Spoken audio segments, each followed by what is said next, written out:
Assalamualaikum warahmatullahi wabarakatuh. Perkenalkan saya Nafisa Desvania Brusinolingga dengan NIM channel 22026. Di sini saya akan menjelaskan tentang teknik penulisan ilmiah dan laporan ilmiah, makalah dan karya tulis 1. Yang pertama adalah pengertian dan fungsi atau manfaat karya ilmiah. Pengertian karya ilmiah. Karya ilmiah atau tulisan ilmiah adalah karya seorang ilmuwan yang berupa hasil pengembangan yang ingin mengembangkan ilmu pengetahuan, teknologi, dan seni yang diperolehnya melalui perpustakaan, kumpulan pengalaman, penelitian, dan pengetahuan orang lain sebelumnya. Karya ilmiah merupakan pernyataan sikap ilmiah peneliti. Jadi bukan sekedar pertanggungjawaban peneliti dalam penggunaan sumber daya, uang, alat, dan bahan yang digunakan dalam penelitian. Fungsi atau manfaat karya ilmiah. Karya ilmiah berfungsi sebagai sarana untuk mengembangkan ilmu pengetahuan, teknologi, dan seni. Hal ini sesuai dengan hakikat karya ilmiah, yaitu mengemukakan kebenaran melalui metodenya yang sistematis, metodologis, dan konsisten. Jika dihubungkan dengan hakikat ilmu, karya ilmiah mempunyai fungsi sebagai berikut. Yang pertama, penjelasan atau explanation. Yang kedua, ramalan atau prediction. Dan yang ketiga adalah kontrol atau control.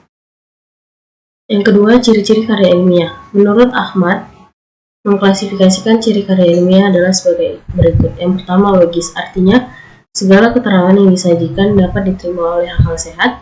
2. Sistematis, artinya segala yang dikemukakan disusun dalam urutan yang memperlihatkan adanya kesinambungan. Ketiga, objektif, artinya segala keterangan dikemukakan menurut apa adanya. 4. Lengkap, artinya segi-segi masalah yang diungkapkan dikupas lengkap-lengkapnya. Yang kelima, tugas, artinya pembicaraan langsung kepada pokok permasalahan. 6. Saksama, maksudnya berusaha menghindarkan diri dari segala kesalahan betapapun kecilnya. 7. Jelas, artinya segala keterangan yang dikemukakan dapat mengungkapkan maksud secara jernih. 8. Empiris, yakni kebenaran dapat diuji. 9. Terbuka, yakni konsep atau pandangan keilmuan dapat berubah seandainya muncul temuan baru. 10. Berlaku umum, yaitu semua simpulannya berlaku bagi semua populasinya. 11. Penyajian menggunakan ragam bahasa ilmiah dan bahasa tulis yang lazim. 12. Tuntas, artinya permasalahan dikupas secara mendalam dan selengkap-lengkapnya. Yang ketiga, sifat-sifat karya ilmiah. Berbeda dengan tulisan fiksi atau novel, puisi, cerpen. Karya ilmiah bersifat formal sehingga harus memenuhi syarat. Beberapa syarat tersebut adalah sebagai berikut. Yang pertama, lugas dan tidak emosional. Maksudnya adalah karya ilmiah hanya mempunyai satu arti, tidak memakai kata kiasan, sehingga pembaca tidak membuat tafsiran atau interpretasi sendiri-sendiri. Karena itu perlu ada batasan atau definisi operasional pengertian suatu istilah, konsep, atau variabel. Kedua, logis. Maksudnya adalah kalimat, alinea, subbab disusun berdasarkan suatu urutan yang konsisten. Urutan di sini meliputi urutan pengertian, klasifikasi, waktu atau kronologis, ruang, sebab akibat, umum khusus, khusus umum, atau proses dan peristiwa.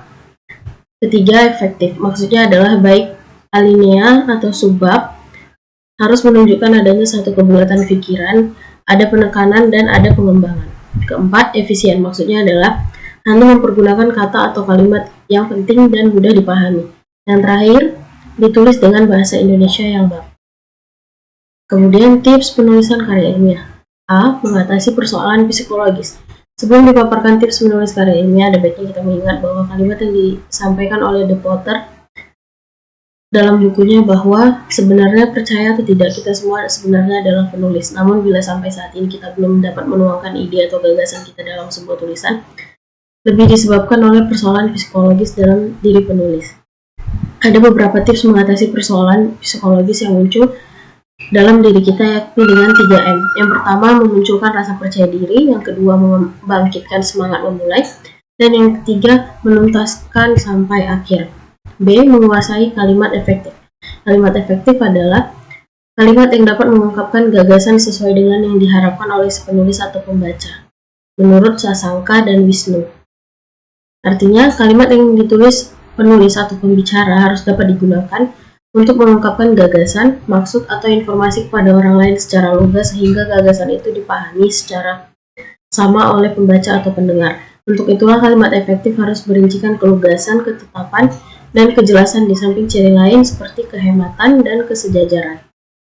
C. Menguasai paragraf. Paragraf bisa didefinisikan sebagai bagian dari bab dalam karangan, karya tulis atau buku yang terdiri atas seperangkat kalimat yang tersusun secara logis dan sistematis dan merupakan satu kesatuan ekspresi pikiran yang relevan untuk mendukung pikiran pokok yang tersirat dalam keseluruhan karangan, karya tulis atau buku.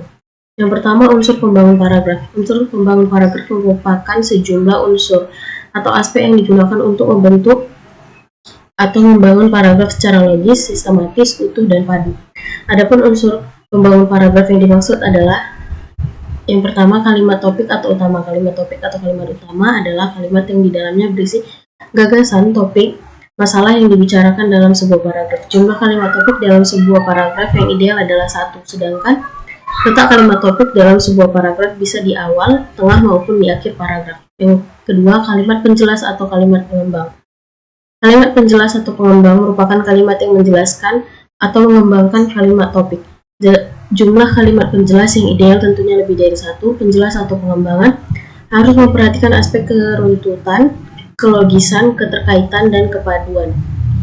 Letak kalimat penjelas bisa sebelum kalimat topik, bisa di antara kalimat topik, dan bisa setelah kalimat topik. Yang ketiga, transisi. Transisi adalah penanda hubungan. Penanda ini berfungsi menghubungkan antara kalimat yang satu dengan yang lain di dalam paragraf yang menghubungkan paragraf yang satu dengan paragraf yang lain. Oleh karena itu bisa disimpulkan bahwa transisi berfungsi sebagai penunjang keutuhan dan kepaduan paragraf, atau kohesif dan koherensi. Yang keempat, kalimat penegas. Kalimat penegas merupakan kalimat yang berfungsi menegaskan kembali kalimat topik yang sudah dijelaskan oleh kalimat penjelas dalam sebuah paragraf. Berdasarkan wujudnya, kalimat penegas memiliki kemiripan dengan kalimat topik. Yang kedua, struktur paragraf. Berdasarkan jumlah unsur pembangun paragraf dan urutan unsur pembangun paragraf, struktur paragraf dapat diklasifikasikan menjadi sejumlah kemungkinan.